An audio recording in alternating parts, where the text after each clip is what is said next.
वालेकुम दोस्तों, मैं वाव हूँ। आइए मेरी कहानी सुने।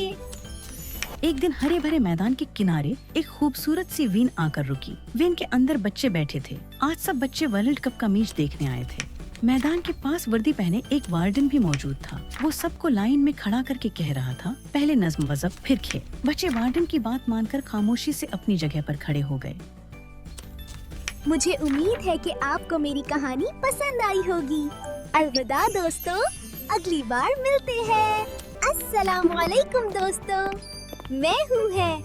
आइए मेरी कहानी सुने।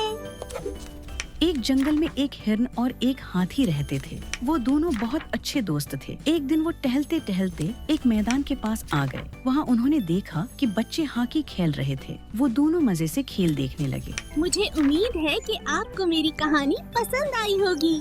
अलविदा दोस्तों, अगली बार मिलते हैं।